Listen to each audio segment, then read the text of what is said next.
Kia ora everyone, welcome back to another Fireside chat with our friend Craig. He's a senior ex-operator. You would have seen him in the first one. If you haven't seen the first one, make sure you go back and watch that one. It's not necessary for you to go and watch it before watching this. You can watch this first and go backwards. But it's very important that you get to know all of the content that we're getting out there in relation to what's been going on with your energy security and your fuel security. How you going, Craig? Good, thanks. Awesome. So today we're going to cover a few things that weren't covered in the first episode. Hope you like the beautiful fire back there. None of the wood's tipping over and exploding, much like the claim that the tankers were ready to explode. What do you think about that claim, Craig? Yeah, I don't think tanks actually explode. They burn. But yeah, that was just a random conversation with someone that doesn't know much about it, that's all. It's typical. People are scared by fear. Fear seems to drive a lot of people into doing all sorts of strange things, as we've seen over the last few years. Yeah, how do you feel about the encouragement of this throwaway culture that seems to be being encouraged onto people? You know, instead of maintaining things correctly and improving it and evolving it for future generations, our young ones seem to be happier just to throw things away and build a new one. Yeah, it's I guess it's a skill set that's going to be lost, which is called being able to fix stuff. If all you've got to do is throw it away and buy it again, then we're relying on somebody else to do all that. Kiwis used to be really skilled, and I still think we have it in us, that number 8 wire technology, ideology is thick in me, and a lot of my generation are all about, if you can't make it, you can't have it, and if you break it, you better fix it, because you couldn't afford to buy it. Yeah. But, if we're going down that path, then I suppose we're screwed. Yeah. It's not much point calling ourselves environmentalists if it's the way we treat things. I think the cell phone culture... Well, hang on a second there. We could be environmentally friendly if we get someone else to make it, because apparently if somebody else makes it, we're still okay, because this shit ain't happening here. Like our refinery, we're still burning the same amount of fuel, but with somebody else making it somewhere else, apparently that's okay. Makes our books look good. If that's how it works, then wow. Yeah, and so you see the global carbon emissions don't go down if you send them somewhere else. They just go somewhere else. You're still responsible for it. It's just, I guess, see no evil, hear no evil, speak no evil is the thing that's being encouraged in society now. Yeah. Yeah. So a lot of things have happened since our last episode. Have you been hearing anything coming from inside the refinery in terms of how's the mothballing going? I don't think there's any moths left. I think they're progressing well with their decommissioning, which is a little unfortunate. I spent a long time there, and I enjoyed working there. It is a bit of a shame, especially considering that we as a nation actually built it, and now we're in a hurry to wreck it so that we can put our CO2 up in the middle of Asia and China instead of here. The downside to putting all our CO2 emissions up in China and the middle of Asia and wherever else we're getting it from is they're not coming over here and spending their wages, which used to happen here, unfortunately, which doesn't anymore. We're just pushing all of the value offshore year after year after year. Yeah. So, what I want to do is I want to clarify a few things, because I keep hearing the same questions over and over again. I hear you did a question and answer thing down at Spearhead today, which is very valuable for everyone down there who's trying to comprehend what's going on in there and how we go about convincing people that, you know, this is a piece of infrastructure this land needs. I heard one of the questions was, are the pipes being filled up with concrete? Yeah, you'll have to watch that episode to get the full answer of that, because I can't say it again with a straight face. That's a no. What are they doing right now? I mean, I heard that they were ripping a whole bunch of electrics out. Doesn't sound like mothballing, Craig. No, I think mothballing should come off the table. Yeah, they're doing what they said they were going to do, and they're decommissioning it. And I can understand from their point, they don't have the staff to monitor a piece of equipment, well, that piece of equipment, especially that detailed, with the amount of people that are still going to have boots on the ground. So it's probably in Northland's best interest to pull it to pieces, because they've come down to only a few operators rather than the full complement that used to monitor it. And it does make sense. I look at it as the fact that if you've got and I said this today in a little chit chat regarding, if you've got a tractor running, you probably want to have somebody making sure that everything's okay, monitoring it. They've got to the point where they don't want to watch the tractor running, so they've pulled it apart so that they don't have to watch it anymore. And that's the safest thing for Northland. It seems like a beautifully lit up refinery offends them. It's like everything they're kept in the dark. Yeah. That's the sad thing about Spearhead. Spearhead has been observing for the last few days what a dead refinery looks like with all its lights out, all the cables ripped out. So it seems like the idea that this was going to be mothballed just in case we had an international brain explosion and our supply got cut off. Just like we were saying right from the start, it was all bullshit. Appears that way. So, as a result of the loss of our refining capabilities, many of you may not know this, but a refinery does not just produce jet fuel, diesel and petrol. It actually produces a lot more, and we talked about this in the first episode. One of the things it does produce is captured CO2. Our friend that drives the Tesla down at the farmer's market, he didn't believe that was true, did he? No, he didn't seem to quite comprehend that. No, and as a result, we're actually experiencing massive shortages in CO2. You can see all the articles that are popping up right now. I'll read a few of them off this page. Tomato grower eyes innovative workaround after CO2 shortage cuts production by 20%. CO2 shortage threatens wide range of NZ groceries, including Tegel chicken. CO2 shortage threatens wide range of Kiwi products. And we have a few people within Kapuni who have been giving us information, because Kapuni's been having to take up the brunt of CO2 supply.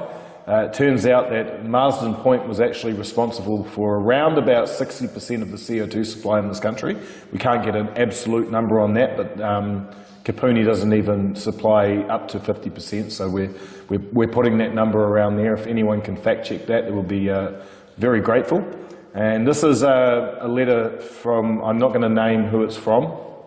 Dear valued customer, we wish to advise that currently New Zealand is experiencing a significant shortage of carbon dioxide, which also heavily impacts a number of industries, including the FMCG sector and the manufacture of carbonated beverages. Recently, changes outside of our control have included, in March 2022, the Marsden Point Refinery closed a month ahead of schedule due to the impacts of COVID-19 on operations and a breakdown which was considered not repairable. The refinery was one of the largest suppliers in New Zealand and has significantly impacted in-country supply. Do we need... What was that? You said it was a breakdown that was... Yeah, it says that there was a breakdown which was considered not repairable. Do you know anything about that, Craig? No, we shut down safely and there was nothing untoward. Sounds like some industries are getting some... Yeah. There's a lot of fake news out there these days. That's why we have fact checkers like you, Craig, to help us out. Try my best. So what can you say about our CO2 shortages, and what do you think is needed to alleviate that? And how important is CO2 to the running of our industries? Well, it seems quite important. Apparently, someone was just saying that they went to KFC and had to get a can of drink because their auto top-up CO2 of pre-mixed drinks is dead. I guess unless you want it flat, it's a bit of a shame. Well, obviously can't make CO2 anymore because our hydrogen manufacturing unit isn't running, and CO2 was a byproduct, which we used to compress and send across the road, and some good fellows used to come and take that away to all our Mary users. They don't do that anymore, they have to import it. So, like everything, well, I guess we've become a buyer of everything. If we can't make it, we have to buy it. Yeah. If you don't make things, you can't have things, because everybody that imports it to you is just going to inflate the price of it. Can we import CO2? Yes. Oh, we can? Yes. In big bottles, though? Very big bottles, about the size of containers, is the most economical way of doing it. Ah, you've been to Tauranga, haven't you? Oh no, I know what they look like. No, but you've seen, like, Container City. Just containers. That'll be what Northport will look like soon, I imagine. Just with lots of carbon dioxide bottles as well. Yeah, which is scary. If we're having to import that much, it's a bit of a shame that that byproduct wasn't utilised. Maybe we could get that brought over with our fuel. This is crazy. Are we going to be turned into a country of people who don't make anything and we just buy everything from overseas? Is this country being turned into a country of consumers? I thought consumerism was a problem. Well, it is a problem. It certainly makes a lot of waste. Yeah. So, I want to talk about refining margins, because I've been talking to a senior ex-operator, not you, but another one who doesn't want his face put out there. He doesn't even want his voice put out there. He doesn't want to even be shrouded in darkness and have his voice changed. But we can talk about some of the things that he has said to me.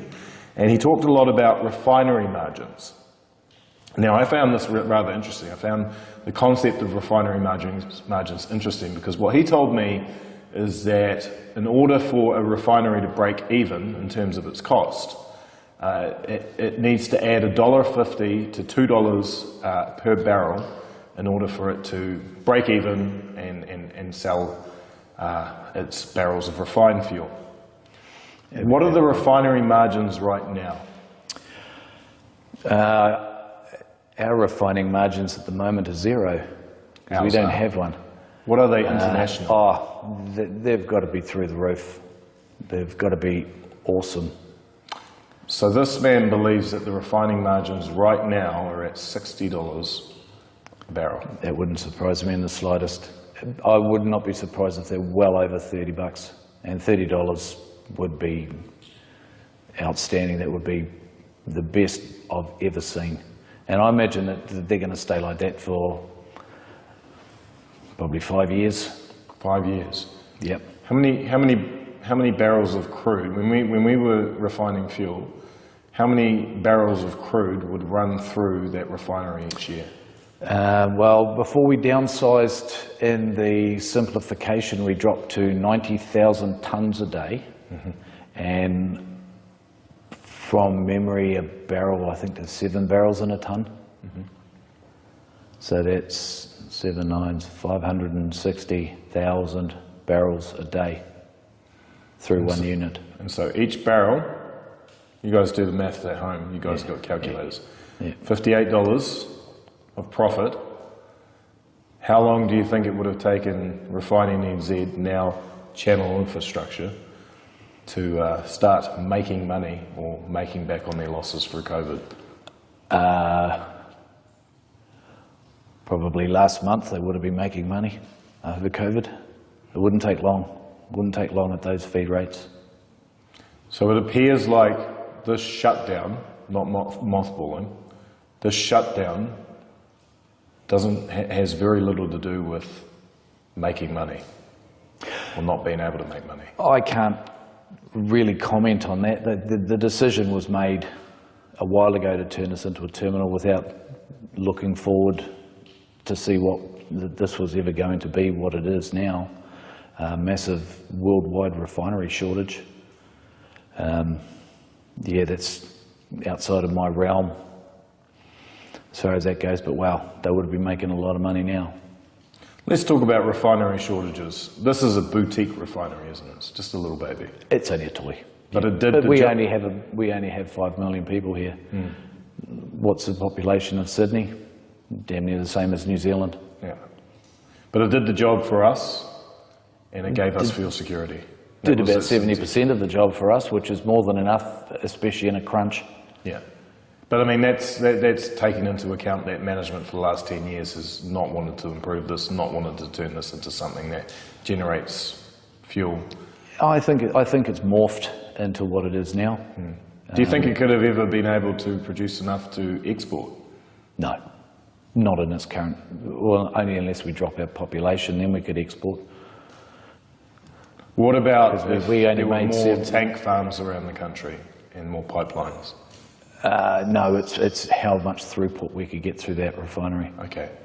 It has nothing to do with tank farms. It's throughput. Yeah.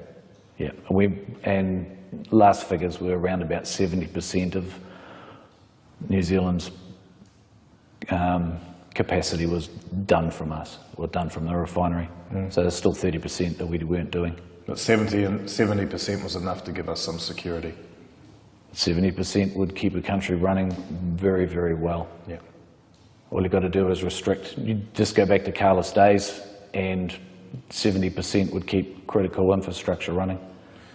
Your food would still go up and down the country, your farms would still be running, emergency services would still be running. But yeah, maybe you wouldn't be going on holidays on the weekend, but you would come down to a level that would be acceptable. So the old saying goes, cui bono? Who benefits from shutting down smaller refineries, and who benefits from adjusting the margins to what they are right now? Refineries, the ones that are still running. They're the ones making it. My next question is, do gas stations benefit from this? They're the end user. They're the dairy for major food producers. Those poor buggers are the ones that have to put up with everyone stealing the fuel, doing the driveaways, and they're making enough money to pay for their infrastructure, which is the buildings and their wages and all of that. From what I understand, most gas stations make more money out of the little shop that's attached than off the pumps. It's not the poor guy that's serving you the petrol that's ripping you off. No. In fact, it probably got a lot harder for them when Gull came here, because Gull came in, this is what I heard, they ended up deciding that they only needed to make 3 cents a litre, and every other gas station was trying to make 7 cents a litre to try and keep that little store going. And then they had to suddenly compete against something that only decided, oh, well, let's see how many people only need to come through here for fuel. And so they slashed their rates to less than half of that, and now every other gas station's having to compete per litre with that. I'd imagine so. They've also done a reasonably smart thing by having just fuel stations where you just pay at the pump and there is no shop. So they're making 3 cents a litre 24/7 a day for a couple of fluoro tubes over the pumps. They also, you might also find that when you walk into a gas station and buy cigarettes, they're $2 more than at a normal gas station, right, because they're making more out of the shop than the gas station attendant at, say, your local Caltexes and big name brands. Because in order for these gas stations to compete against these non-stored gas stations, they have to drop their rate at the pump, which means they have to make it up somewhere else. Well, yes and no, because if you're the local guy and you're going home and you're filling up your car on the way home, if all you're doing is filling up your car, then one of those stations is perfect. But 9 times out of 10, they pick something else up as well, which doesn't work at an unmanned gas station. Yeah. But travellers, just gas and go, perfect. So But they're not everywhere. They're very few and far between, mainly on the main arterial routes. Right. So I guess the point we're trying to make here is it's not the gas stations that are driving these massive fuel price hikes. No, they're at the bottom of the hill as well. They've got to make their amount. They've got to live, and I understand that. It's like anybody. Just like us. Yeah, food prices are going up because it's more expensive to drop it off. It's not the shop owner's fault. They get passed on. The only way to abate those costs is, especially in the food industry, is either grow your own or work together with other people and grow as a community. That's the only way you're going to keep it down. If you're going to rely on other people to supply all your shit, then you're going to pay for it. That's an important thing to note for everyone out there who's struggling under the fuel prices. We're all struggling, but it's not the gas station's fault. I've heard many reports of people who have been abusing gas station attendants and essentially just directing your anger at the wrong people. The reason why we're doing these fireside chats is to get right to the bottom of this, and we've already found out that it has nothing to do with the gas stations. From what I can see, it's a combination of refining margins, large refineries overseas that are manipulating other refineries to close, potentially, and then about 60 to 70% of that fuel price is tax, including your GST. Yep. I was talking to the senior ex-operator and he said it was about 55% of it is tax, and I said, well, what about the GST? He goes, oh sheesh, it's 70% then, isn't it? Yeah, and you're paying for all of that with money that's already been taxed. So don't forget that. Tax on tax on tax. Yeah. We have a little saying in our Marsden man cave, taxation without representation. That's where you're getting taxed and you're not getting the applicable services in return. How much gas are you paying for? How much of that is tax? Are you getting the services in return? Are your roads in good shape? Or are they covered in bitumen? So I've also got another statement here that comes from the senior ex-operator that I've been talking to. Shell are not interested in gas stations since Gull came along as their new model of gas-only stations got them bringing their per cent a litre profit from 7 cents a litre to 3 cents a litre. So there's no point protesting against poor gas stations. But also he was saying that Shell are one of the ones that are the biggest drivers of what's going on through the margins. He was saying that over in the United States they're not big into the margins game. Have you got anything to say on that? No, this industry is so diverse and wide that unless you want to burrow into everything, you can't know it all. If you're interested in all that stuff, it's all out there. Shell. Because Shell's not actually invested in this refinery. It's probably one of the only. I understood that Z bought all of their distribution, which is your gas stations, etc., etc. Shell stepped out of refining quite some time ago now. They've made a marked definition of actually getting out of it. They got rid of all of their distribution and went out into exploration. They tended to focus more on exploration, so maybe they knew something.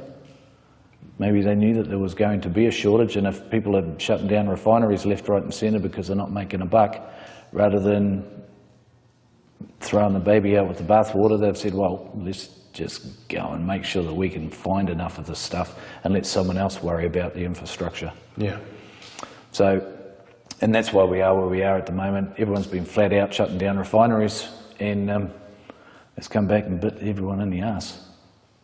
Diesel's expensive because the same refineries that are struggling with supply are also heavily loaded with, especially in the European market, a lot of people have gone to diesel vehicles. It's also used as a fuel source for heating, so there's a double whammy there.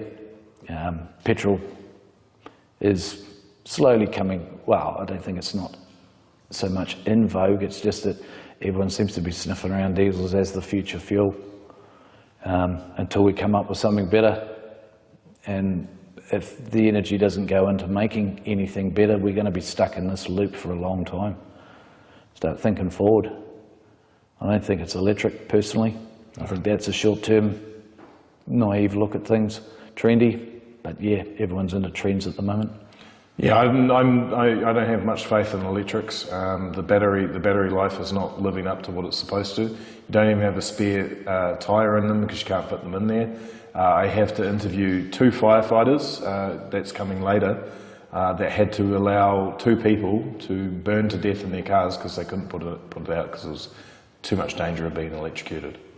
Yeah, I suppose there's no outside isolation switch for them, no. So the car's still live. Not while they're on fire.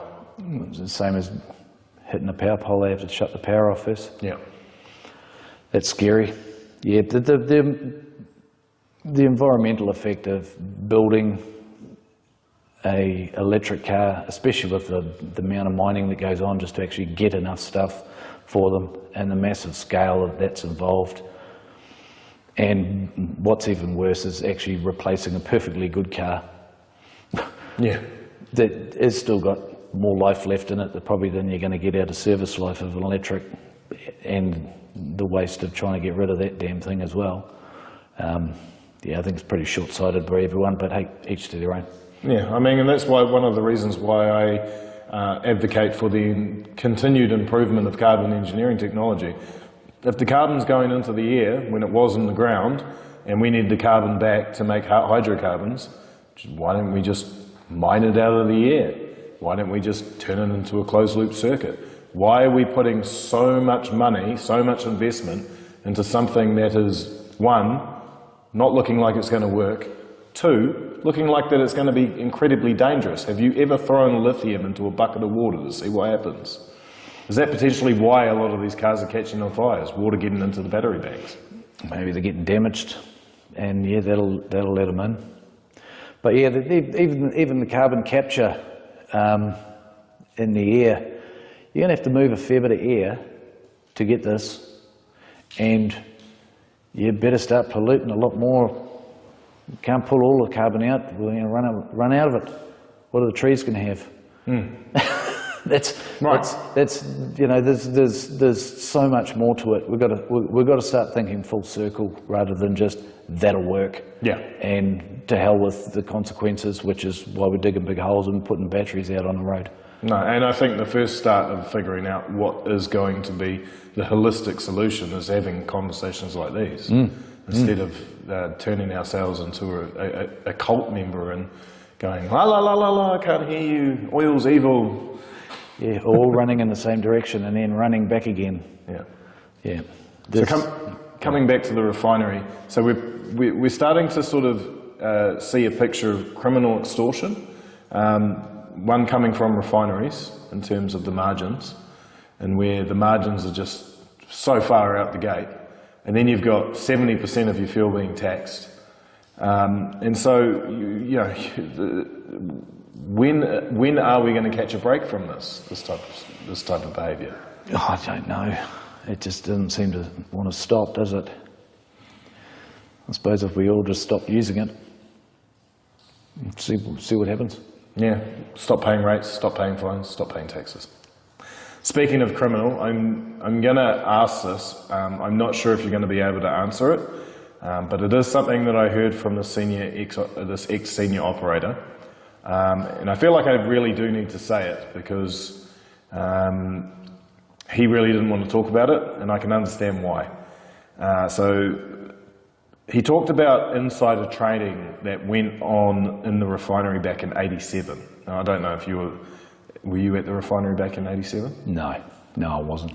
And so he said that management came down and told workers to buy shares and even get mortgages out on their homes to buy shares. He told me that suddenly the company's shares spiked, and just before they peaked at $36 a share, I think that's what he said. Yeah, they were healthy when I first started in '97. Yeah. Well, management came down, I think it was when it got to 34, and told them all to sell it all. Now, apparently, some of those individuals who, I mean, this sounds like insider trading to me, still work at the refinery today. I wouldn't know, but yeah, that does sound like insider trading to me. Did you hear any rumours about this when you were working there? No, 87, I was doing an apprenticeship. I was like most of... I was one. I was like most of Northland, didn't actually realise that we had a refinery. I too had blinkers on, even though it was just down the road. I mean, obviously it's going to be hard to prove something like this, but say, for example, if this did happen, if this is the type of moral fortitude that these individuals had back then, and these individuals are involved potentially with management now, does it then surprise you that they've lied about mothballing this, that they've essentially done everything that they've done so far that has caused so much harm, injury and loss onto people who are just trying to survive, all in pursuit of some ideology? Yeah, I don't really know how to answer that. It was a big long question. I'm good at those, Craig. Somewhere in there was a question. No, yeah, I couldn't actually comment on any of that, but yeah, I guess if that sort of carry on had been found out, then I guess somebody's heads would have rolled. If it did actually happen. Well, you'd hope so. It doesn't seem to be happening. Yeah, if that happened nowadays, then yeah, I would imagine that would be all over the news. So, I mean, we've just seen the investor, I guess, dream of what the refinery is going to look like moving forward. Did you see the little section where they put a renewable energy section? No, I haven't even looked at it. Oh, okay, well, we'll have to put that up on the screen now. What the refinery was and what channel infrastructure wanted to look like moving forward. And it looks like where the hydrocracker and the CCR are, they want renewable energy there, whatever that means. Yeah. So we're going Well, to they want someone else to build it there. Maybe that would help ACC want to buy its shares back. Have you heard about them dumping their shares lately? Yes. There's they've been dumping them quite consistently. But again, hey, they're doing what they're doing because they're doing it. It's something to do with maybe this whole government and its empire of in a hurry to decarbonise New Zealand. Maybe they can't be seen. Oh, I think there was a tank exploding. Got to watch them, they're old. But can we just tow it around? Wasn't that one of the answers? We could just tow it around. House-moving truck and move it around. Yeah.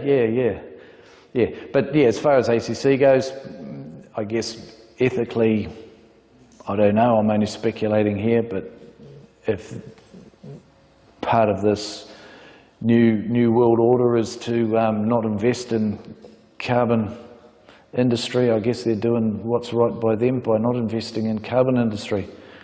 I don't know what else they're going to invest in. I have an OIA here. I think someone I know engaged in this OIA. Number 202-10224. I think in this OIA, I think is it correct that Naomi James was asking Grant Robertson why ACC are dumping their shares? I did see a response from Grant Robertson in there regarding that exact same thing. And again, I think he was pretty much saying what I just said, that if they can't be seen to be, he can't tell them how to invest, but it looked to me like maybe they're thinking along the Paris Accord where they don't want to be seen to be investing. There seems to be a big buzz at the moment with a lot of investment. KiwiSaver schemes about not investing in oil and gas as they're moving to a greener future. Perhaps ACC are on the same boat. Hopefully they're rowing all in the same direction rather than round in circles. I have no idea. So we've got anti-humanism rampant and anti-carbonism rampant.